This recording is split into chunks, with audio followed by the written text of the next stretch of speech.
نہیں نہیں اس کی مکانیں اچھی ہے, اگر شادی کریں گے تو ہم یہیں اپنے بچے سے شادی کریں گے, اگر اس کی دکانیں اچھی ہے اگر ہم اپنے بچے کی شادی کریں گے تو ہم یہی کریں گے. میں کہنا چاہتا ہوں شادی کے لیے لڑکی دیکھنے کے لیے گئے ہو, لیکن لڑکی دیکھنے کے بجائے اگر دسترخوان اچھی لگ گئی تو رشتہ پکا کر لیتے ہو. اگر تمہارا مکان اچھا لگ گیا, تمہارے نظر کو بھا گئی, تمہارے دل کو بھا گیا, تم رشتہ پکا سمجھتے ہو.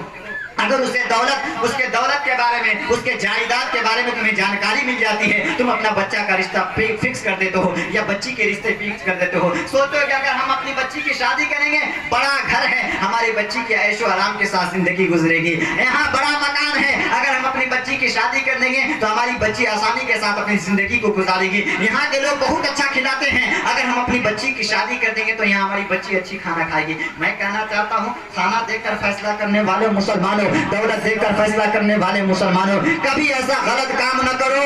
دولت ختم ہو جانے والی چیز ہے, فنا ہو جانے والی چیز ہے, مکان فنا ہو جانے والی چیز ہے, عزت فنا ہو جانے والی چیز ہے, شہرت فنا ہو جانے والی چیز ہے. اگر کوئی چیز باقی رہنے والی چیز ہے تو دینداری ہے. میرے حضور نے فرمایا کبھی اپنے بچے کی شادی کرو تو دولت دیکھ کر شادی نہ کیا کرو, کبھی اپنے بچے کی شادی کرو تو ثروت دیکھ کر شادی نہ کرو. اگر اپنے بچے یا بچی کی شادی کرنا چاہتے ہو تو دیندار گھرانے دیکھ کر شادی کرو. دیندار گھرانے دیکھ کر شادی کرو گے تو تمہاری بچے یا بچی کی شادیاں میں خوشحالیاں ہوگی. اس لیے مسلمانوں کبھی بھی ہم شادی کریں, چاہے اپنے بچے کی شادی کرے یا بچی کی شادی کرے, حضور کا تاریخ پڑھے اور حضور کے مطالعہ, حضور کی زندگی کا مطالعہ کرے. میرے حضور نے دینداری کو پسند کیا ہے, آپ بھی دینداری کو پسند کیجئے. اگر دینداری کو پسند کیجئے گا تو فائدہ یہ ہوگا جب آپ کے گھر میں بہو آئے گی, دیندار بہو آئے گی, اور جب دیندار بہو آئے گی, بہو سے جتنے بچے ہوں گے سارے بچے دیندار ہوں گے.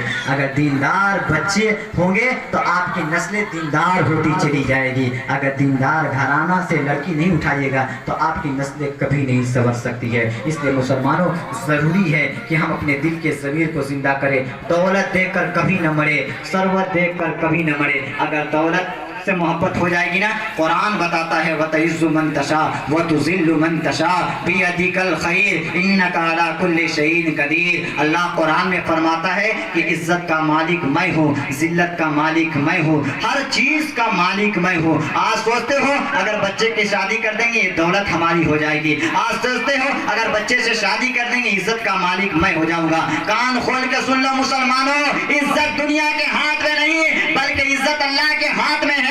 اللہ چاہے تو غریب کو عزت دے سکتا ہے اور اللہ چاہے تو مالدار کو بے عزت کر سکتا ہے. اس لیے مسلمانوں عزت دنیا سے مت مانگو. اگر عزت مانگنا ہے اللہ کی بارگاہ میں ہاتھ کو پھیلاؤ اور اللہ سے کہو پروردگار میں جانتا ہوں عزت بڑھے گی تو تمہارے دینے سے بڑھے گی, ثروت بڑھے گی تو تمہارے دینے سے بڑھے گی, دولت بڑھے گی تو تمہارے دینے سے بڑھے گی. اس لیے پروردگار میں عزت دنیا سے نہیں مانگ رہا ہوں, میں عزت تم سے مانگ رہا ہوں. میں جانتا ہوں عزت کا مالک دنیا نہیں بلکہ عزت کا مالک تو ہے. میں جانتا ہوں کہ دولت کا مالک یہ دنیا نہیں بلکہ دولت کا مالک تو ہے. میں جانتا ہوں اگر عزت بڑھانے والی ذات ہے تو دنیا کی کوئی ذات نہیں ہے. اگر عزت بڑھانے والی ذات ہے تو مصطفیٰ جان رحمت کی ہے اور خدا کی ذات ہے. اس لیے مسلمانوں اگر کوئی چیز کا طلب کرنا چاہتے ہو تو اللہ کی بارگاہ میں جھکو اور اللہ تبارک و تعالیٰ کی بارگاہ میں فریاد کرو. یقیناً اللہ تبارک و تعالیٰ غریبوں کو عزت سے نوازتا ہے. اندازہ لگاؤ, وقت نہیں کہ مزید وضاحت کیا جائے. حضرت بلال حبشی خاندان کے, حبشی گھرانے کے تھے اور غلام تھے, قیدی تھے. لیکن کب تک قیدی تھے؟ جب تک کسی دوسرے کے قید میں تھے تب تک قیدی تھے. لیکن مصطفیٰ جان رحمت کا جب کلمہ پڑھنے لگے اور مصطفیٰ جان رحمت نے ابو بکر سے خریدوا کر جب آزاد کر دیا نا تو ایسا ان کا مقام بلند ہوا کہ آج اسلامی کتاب اٹھاؤ گے یا گوگل سے کہیں سے بھی سرچ مارو گے کہ اسلام میں سب سے پہلا مؤذن کون ہے تو جانتے ہیں حضرت بلال حبشی کے علاوہ کسی کا نام نہیں آتا. حضرت بلال حبشی کا وہ مرتبہ وقت یہ کہ مزید وضاحت کروں. میرے حضور فرماتے ہیں کہ میں جب جنت میں ٹہلتا تھا نا, آخری واقعہ, میرے حضور فرماتے ہیں کہ جب میں جنت میں ٹہلتا تھا تو ایک دن میں نے دیکھا کہ ہمارے جنت میں ٹہلنے سے آگے قدم کسی کی چلنے کی آ رہی ہے. میرے حضور فرماتے ہیں میں سوچنے لگا یا اللہ جنت میں ٹہل رہا ہوں لیکن ہم سے پہلے آخر کون شخص ہے جو ٹہل رہا ہے جس کی قدم کی آواز آ رہی ہے, جس کے چلنے کی آواز آ رہی ہے. حضور نے فرمایا کہ ایک دن گزرے، 2 دن گزرے، تیسرے دن میں نے دیکھا کہ جنت میں ٹہلنے والا کوئی اور نہیں بلکہ بلال حبشی ہے، میرا خریدا ہوا غلام ہے۔ حضور فرماتے میں سوچنے لگا آخر بلال کے اندر ایسی کون سی چیز ہے جس کی وجہ سے جنت میں مجھ سے آگے آگے ٹہل رہا ہے۔ حضور نے بلال حبشی کو ایک دن بلایا اور کہا بلال ایک بات بتاؤ یار، جنت میں بھی ٹہلتے ہو کیا؟ بلال نے کہا نہیں حضور میں جنت میں تو نہیں ٹہلتا ہوں۔ حضور نے کہا نہیں بلال جھوٹ بولنے کی ضرورت نہیں ہے، تم بتاؤ چھپا رہے ہو